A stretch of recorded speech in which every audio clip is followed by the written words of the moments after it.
1912 அந்த காலத்தில் மனிதர்களின் மிகப்பெரிய சாதனை என்று கருதப்பட்ட ஒரு கப்பல் RMS டைட்டானிக். இந்த கப்பல் ஒருபோதும் மூழ்காது என்று நம்பப்பட்டது. அந்த அளவுக்கு அது வலிமையானது, பெரியது, பாதுகாப்பானது என்று சொல்லப்பட்டது.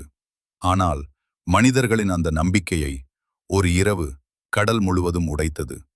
டைட்டானிக் சாதாரண கப்பல் அல்ல, அது ஒரு மிதக்கும் நகரம் போல இருந்தது. Luxury rooms, grand stairways, swimming pool, restaurant. அந்த காலத்திலேயே இப்படிப்பட்ட வசதிகள் இருந்தது என்பது ஒரு அதிசயம். பணக்காரர்களும் சாதாரண மக்களும் அனைவரும் இந்த கப்பலில் பயணம் செய்தார்கள். அவர்களுக்கு இது ஒரு சாதாரண பயணம் அல்ல, ஒரு கனவு அனுபவம். ஏப்ரல் 10, 1912 டைட்டானிக் தனது முதல் பயணத்தை ஆரம்பித்தது. இங்கிலாந்திலிருந்து அமெரிக்கா நோக்கி ஆயிரக்கணக்கான மக்கள் உற்சாகமாக கப்பலில் ஏறினர். யாருக்கும் தெரியவில்லை அந்த பயணம் அவர்களின் கடைசி பயணமாக மாறப்போகிறது என்று. நாட்கள் அமைதியாக சென்றது. கடல் அழகாக இருந்தது. இரவு வானம் நட்சத்திரங்களால் நிரம்பியிருந்தது. அந்த அமைதி, அந்த சாந்தம், எந்த ஆபத்தும் இல்லாத மாதிரி தோன்றியது. ஆனால் ஏப்ரல் 14, 1912 அந்த இரவு எல்லாவற்றையும் மாற்றியது. அந்த நாள் இரவு மிகவும் குளிர்ந்தது. கடல் மிகவும் அமைதியாக இருந்தது. அந்த அமைதிக்குள் ஒரு மிகப்பெரிய ஐஸ்பர்க் மிதந்து கொண்டிருந்தது. அது ஒரு அமைதியான மரணம் போல. கப்பலின் க்ரூ அதை லேட்டா பார்த்தார்கள். முடிந்தவரை கப்பலை திருப்ப முயன்றார்கள். ஆனால் அது போதவில்லை. ஒரு சில வினாடிகளில் டைட்டானிக் அந்த ஐஸ்பர்ஜை மோதிவிட்டது. அது பெரிய சத்தமாக இல்லை. பல பேருக்கு அது பெரிய விஷயமா கூட தெரியவில்லை. ஆனால் அந்த சிறிய மோதி கப்பலின் கீழ்ப்பகுதியை கிழித்துவிட்டது. தண்ணீர் மெதுவாக உள்ளே நுழைய ஆரம்பித்தது. முதலில் யாரும் அதை சீரியஸா எடுத்துக்கொள்ளவில்லை. இந்த கப்பல் மூழ்காது என்ற நம்பிக்கை இன்னும் இருந்தது.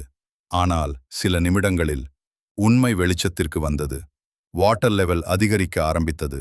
க்ரூ மெம்பர்ஸ் அவசரமாக செயல்பட ஆரம்பித்தார்கள். லைஃப் போட்ஸ் தயார் செய்யப்பட்டது. ஆனால் ஒரு பெரிய பிரச்சனை. அந்த லைஃப் போட்ஸ் எல்லாருக்கும் போதவில்லை. பயம் மெதுவாக பரவியது.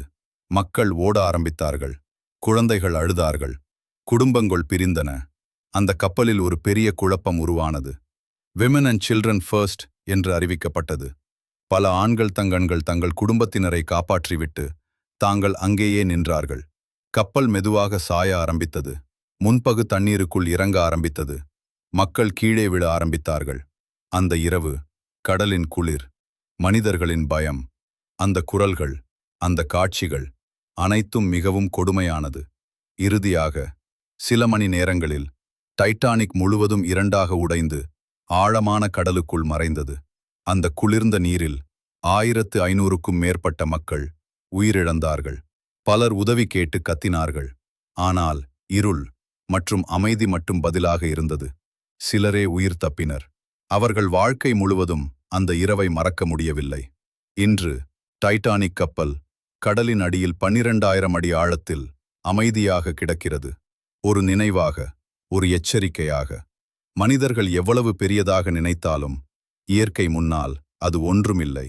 ஒரு இரவு, ஒரு வினாடி, ஒரு தவறு ஆயிரக்கணக்கான வாழ்க்கைகள் மாற்றிவிட்டது. இப்படி இன்னும் பல உண்மை சம்பவங்களையும் மறைந்த கதைகளையும் தெரிஞ்சுக்கணும்னா ஃபேக்ட்ஸ் வேரியஸ் தமிழ் சேனலை சப்ஸ்கிரைப் பண்ணுங்க.